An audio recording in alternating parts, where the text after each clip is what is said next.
3.5 crore. That's the big number Prime Minister Narendra Modi kept touting during a virtual event on Saturday. He noted that the government had built 3.5 crore Pakka houses in the past few years, and he credited the Pradhan Mantri Awas Yojana scheme for catalyzing this change. But what is Pradhan Mantri Awas Yojana exactly? Well, the PMAY scheme debuted in 2015, and the goal was to make affordable housing accessible to the most economically vulnerable people in rural and urban areas. Housing for all was the mantra, and through this, the government intended to offer every Indian family a brick and cement house with gas, water, electricity, and a toilet by the year 2022. In many ways, this continues to be the need of the hour. Over 2 lakh people in urban India don't have a roof over their heads, and at least 6.5 crore people live in slums across the country. The housing problem is also the problem of congestion. According to some estimates, the per capita floor area of congested households declined from 111 SQFT in 2012 to 83 SQFT in 2018. So you now have more people living in cramped quarters, sometimes literally on top of each other. And it's only getting worse thanks to urban migration. Nearly 30 people migrate to the cities every minute.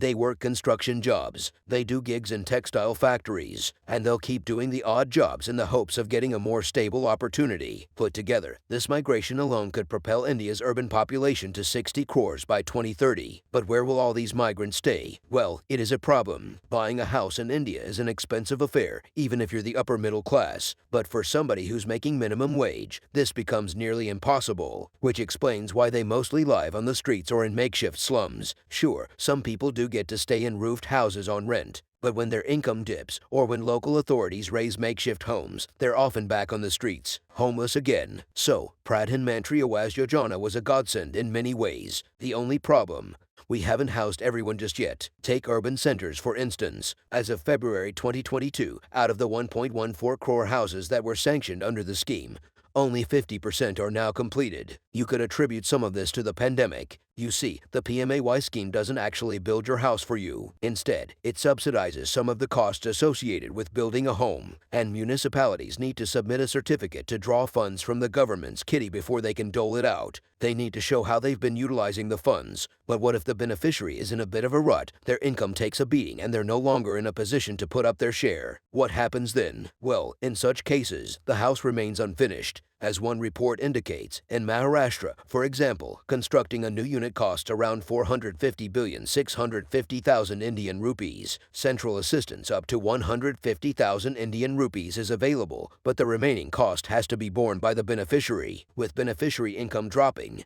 many projects have remained incomplete. It is not rare to find dwellings where walls have been raised, but the roof could not be laid. In some cases, where the projects have been completed, there have been other problems. Consider, for instance, location. Everyone knows that there isn't a lot of vacant land in urban areas, so housing projects are often moved to far-off locations. In Ahmedabad, slum dwellers near the Sabarmati River were relocated to a spot called Audhav on the edge of the city, but public transportation was hard to come by. People couldn't commute to work every day, so they did the only thing they could. They stayed back in cities and the new homes lay unoccupied. In the rural areas, the target was to construct 2.95 crore houses by 2022, but as of September, we're currently short of the target by 30%. Why? Well, to fund the scheme, the center and the states put up large sums of money in a 60-40 split. But in 2020, 9 states delayed payment worth 2,900 rupees crores, and that brought the scheme to a complete standstill. The center has come down especially hard on Chhattisgarh, which hadn't released over 560 rupees crores last year. Nearly 7.82 lakh homes were stuck in limbo due to the shortage of funds. It had even taken the drastic measure of removing the state from the PMAY scheme. And that's another big issue. But there have been other problems here as well. For instance, consider this finding from the Standing Committee on Rural Development.